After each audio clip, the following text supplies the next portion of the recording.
이번에는 미증시에서 있었던 종목별 메가 이슈들 정리해드리는 메가3 시간입니다. 먼저 핀비즘에 확인해 보겠습니다.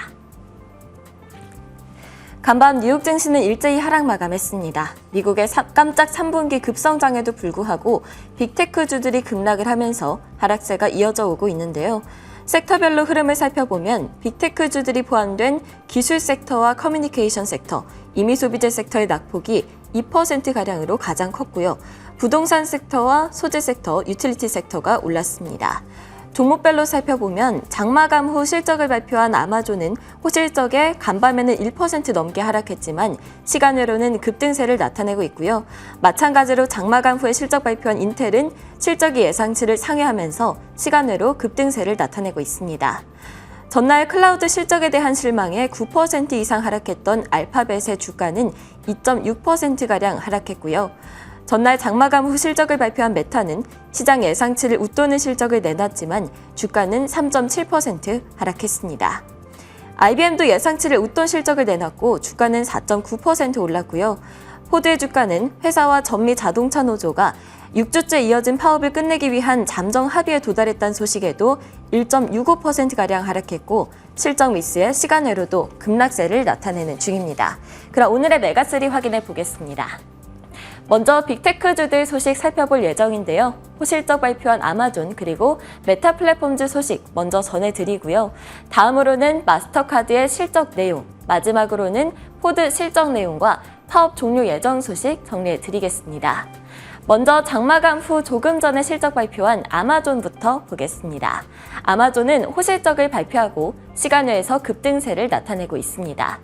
3분기 주당 순이익이 94센트로 예상치였던 58센트를 훨씬 뛰어넘는 어닝 서프라이즈를 냈고요.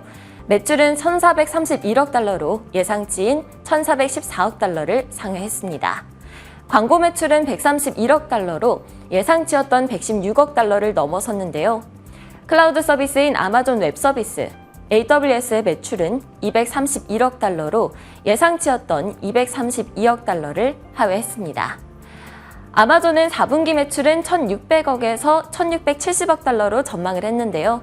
가이던스 범위의 중간값인 매출 1,635억 달러는 전문가 예측치인 1,666억 달러보다는 낮지만 전년도의 1,492억 달러보다 9.6% 더 높은 수준입니다. 메타 플랫폼즈는 3분기에 매출과 순이익 모두 컨센서스를 상회하는 실적을 발표했습니다. 또 1일 활성 사용자는 31억 4천만 명으로 월간 활성 사용자는 39억 6천만 명으로 각각 7%씩 증가했는데요. 키뱅크에서는 메타가 릴스 플랫폼이나 인공지능 서비스 등을 통해서 성장세가 가속화될 수 있는 종목이다. 또 효율성 개선 노력이 이어지면서 두 자릿수 초반대에 EPS 증가율이 유지될 것이라고 긍정적으로 평가하기도 했습니다.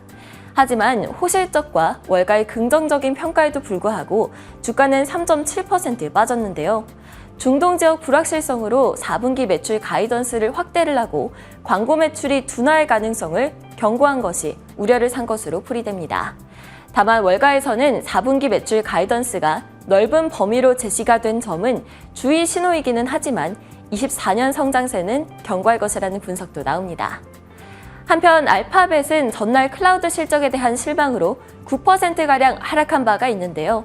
간밤에도 2.7%가량 빠지면서 하락세를 이어가는 모습이었습니다. 다음은 금융섹터로 가보겠습니다. 마스터카드가 실적을 발표했는데요. 호실적에도 불구하고 총 플랫폼 결제 거래 건수가 둔화됐다는 소식에 5.6% 하락했습니다.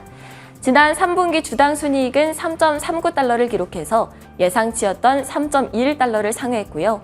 매출은 65억 3천만 달러로 예상치에 부합하는 것으로 드러났습니다. 글로벌 거래량은 전년 대비 약 21% 증가했는데요. 마스터카드는 지난 3분기에 글로벌 여행의 증가에 따른 소비 급증에 기대 이상의 실적을 기록했다고 밝혔습니다. 다만 기대 이상의 실적에도 불구하고 마스터카드의 주가 하락을 이끈 것은 결제 플랫폼을 통한 전자금융거래의 총량이 둔화하고 있는 것으로 나타났다는 점인데요. 마스터카드의 총 결제 거래 건수 성장세는 10월 첫 3주 동안 11%를 나타냈지만 지난 9월과 8월에 14% 그리고 7월에 13%보다 낮은 것으로 드러났습니다. 한편 버크셔 해서웨이가 최근 옥시덴탈 페트롤리움의 지분을 추가로 매수한 것으로 드러났는데요. 390만 주를 주당 평균 63달러에 매수했다고 하죠. 이로써 버크셔는 총 2억 2,800만 주, 약 145억 달러에 달하는 옥시덴탈 주식을 보유하게 됐고 지분은 25.8%까지 확대하게 됐습니다. 이번에는 포드 소식입니다. 포드는 조금 전 장마감 후에 실적을 발표하기도 했고요. 또 전미 자동차 노조 UAW와의 파업 종료 예정 소식도 들려왔습니다. 하나씩 살펴보겠습니다. 우선 포드는 UAW와 잠정적인 노동협정에 도달했다고 밝혔는데요. 해당 소식에도 주가는 간밤 1.65% 하락하면서 거래를 마쳤습니다. 포드 파업이 종료가 임박하면서 9월 중순부터 파업에 참여했던 4만 5천여 명의 노동자들이 일터로 돌아가기 시작했는데요. 이는 포드 슈퍼더티 픽업, 포드 브론코 및 익스플로러 SUV, 랭거 트럭의 생산이 이번 주에 재개될 수 있다는 것을 의미합니다. 한편 제너럴모터스와 스텔란티스는 가능한 빨리 합의를 확보하기 위해서 노력하고 있다고 밝혔습니다. 다음은 조금 전 나온 실적 내용인데요. 포드는 예상치를 하회하는 실적을 발표하고 시간으로 급락세를 나타내고 있습니다. 주당 순이익은 39센트로 예상치 45센트를 하회를 했고요. 자동차 전체 매출은 411억 8천만 달러로 예상치였던 412억 2천만 달러를 하회를 했습니다. 포드는 약 6주간의 UAW 파업 종료 이후 사업 운영 구조 조정과 조직 개편을 단행할 것으로 알려졌는데요. 지금까지 파업이 총 6억에서 7억 달러의 영향을 줬을 것으로 추산이 되고 있고요. 파업 합의 비용은 약 4년간 62억 달러에 달할 것이라고 합니다.